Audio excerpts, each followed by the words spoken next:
Bueno, pois agora vai intervir Gerardo para facer un pouco a situación europea e tamén dar un pouco conta da valoración que facía ante o compañeiro francés que tuvo que marchar esta mañá, pero que tamén consideramos que é importante dar a conocer a situación de Francia.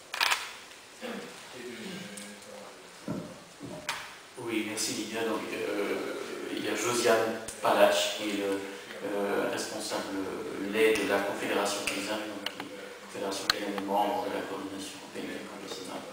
En France, il a participé au séminaire, mais il a dû retourner aujourd'hui parce qu'il y a une réunion lait importante aujourd'hui à Paris.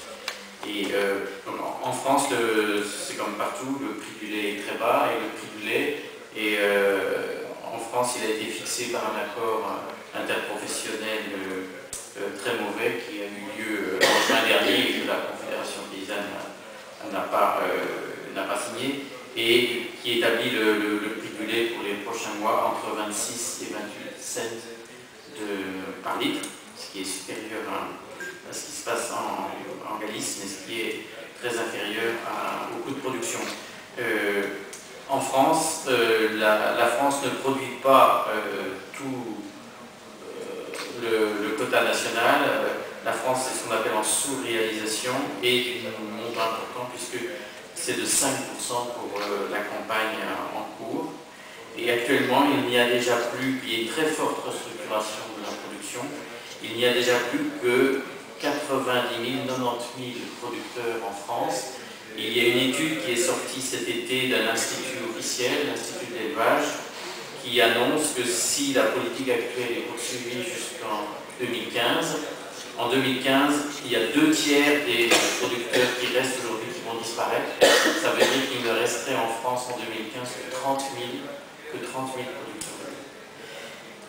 Donc c'est en France qu'au mois de septembre, la grève du lait a été initiée par l'association des producteurs de lait indépendants, l'APLI, qui est membre de l'ELB. Et la grève s'est étendue ensuite en Belgique et en Allemagne. Et la Confédération paysanne a soutenu cette grève. Quelques mots sur le niveau européen. Donc partout, la situation est catastrophique en termes d'écart très très grand entre le prix du lait payé aux producteurs et les coûts de production. Et aussi partout, il y a un grand écart entre le prix du lait payé aux producteurs et le prix du lait payé par le consommateur. Et quand le prix du lait a énormément baissé pendant toute l'année 2009, le prix du lait pour les consommateurs n'a pas baissé.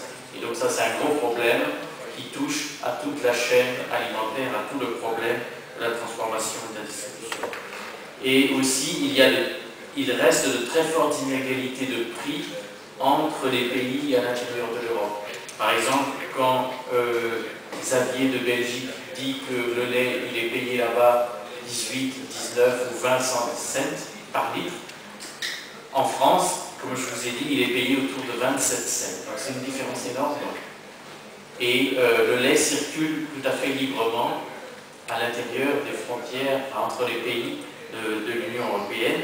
Et c'est pour ça que le collègue portugais disait hier qu'il y avait du lait qui arrive du lait de Pologne, qui arrive par camion jusqu'au Portugal. Et donc là, on a affaire à des différences aussi de coûts de production qui sont liés souvent à du dumping social, c'est-à-dire qu'il n'y a pas les mêmes règles sociales, parce qu'il n'y a aucune harmonisation sociale en Europe, mais il y a un libre marché des marchandises. Et par exemple, en Allemagne, il n'y a pas de salaire minimum. Donc dans les très grandes exploitations allemandes où ils ont des vachers, ils sont payés 2 fois moins cher de l'heure que par exemple au Danemark ou que par exemple en France. Et donc l'industrie laitière et la grande distribution jouent sur ces différences de coûts pour s'approvisionner au plus bas prix possible et profiter de ces différences sociales. Et l'autre point qui est important, c'est que depuis 1984, depuis la création des quotas et au fur et à mesure des élargissements, notamment à l'Espagne, au Portugal, mais aussi à l'Europe centrale, la répartition des quotas entre les pays a toujours été très injuste. Et notamment, l'Espagne a un quota qui a été négocié trop faible par rapport à sa capacité de production de manière durable, mais aussi tous les pays d'Europe centrale. Et les pays d'Europe centrale donc, ont été obligés, pour entrer dans l'Union européenne, d'accepter un quota qui est souvent beaucoup trop faible. Et c'était pour donner des marchés à l'industrie laitière de l'Allemagne, de la France, etc. Et aujourd'hui, le problème, c'est que tous ces pays, parce qu'ils n'ont pas eu le droit de produire plus, tous ces gouvernements des pays d'Europe centrale, aujourd'hui, donc, sont contre les quotas, puisqu'ils n'ont pas pu en avoir assez. Et donc, ils préfèrent les supprimer et ensuite pouvoir augmenter beaucoup la production, puisqu'ils peuvent faire du lait pas cher à cause de leur salaire très bas. Et donc, ils veulent d'une certaine façon se venger sur une très mauvaise décision qui a été prise au moment de l'élargissement. Et nous, à la coordination européenne, c'est une de nos propositions importantes, on veut une meilleure répartition de la production laitière entre les pays, mais aussi à l'intérieur des pays, entre les régions, parce que le lait s'est beaucoup concentré vers les ports d'importation du soja, pour un modèle très intensif, et aussi entre les producteurs. On veut une meilleure répartition pour que tout le monde puisse, pour qu'un plus grand nombre de producteurs puissent produire. Et pour nous, c'est important aussi, dans la crise laitière qu'on a donc depuis plusieurs mois, on a essentiellement traité, et c'est très important, combien on produit, puisqu'on produit trop. Alors la Commission dit il y a trop de producteurs. Il y a trop de production, donc il y a trop de producteurs. Nous, on dit il y a trop de production, il faut beaucoup réduire la production, mais il n'y a pas trop de producteurs. Et la Commission veut répondre à l'excès de production par la restructuration, mais c'est ce qu'on connaît depuis 50 ans, et le nombre de producteurs ne cesse pas de diminuer, et la production augmente, parce qu'elle se concentre dans des exploitations toujours plus grandes. Donc il n'y a pas trop de producteurs, il y a trop de production. Et donc la question du volume de production, de la maîtrise de la production, c'est très important, et donc aussi la question du prix, et c'est sur ces deux questions que les mobilisations en Europe ont eu lieu, et c'est très important, et on est dedans, mais c'est aussi très important aussi de débattre et d'orienter la politique européenne pour répondre aux questions qui doit produire le lait, quelle structure de production doit produire le lait en Europe, où on doit produire le lait en Europe, et comment on doit produire le lait en Europe. Aujourd'hui, comme on a dit dans un communiqué, on marche sur la tête, quoi. On importe 30 millions de tonnes de soja, surtout d'Amérique latine, avec des conséquences environnementales et sociales dans ces pays-là. Une partie de ces 30 millions de tonnes sert à fabriquer des excédents de lait en Europe. C'est transformé en poudre de lait, ça coûte beaucoup d'énergie de faire de la poudre de lait.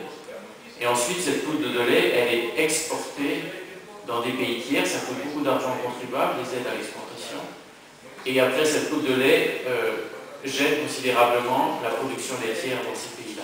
Donc c'est complètement absurde, et donc il faut vraiment changer les modes de production et aussi la politique agricole en général, notamment pour faire face, on parle beaucoup du climat et de l'énergie en ce moment, mais pour faire face à ces enjeux-là, il faut complètement changer la politique laitière.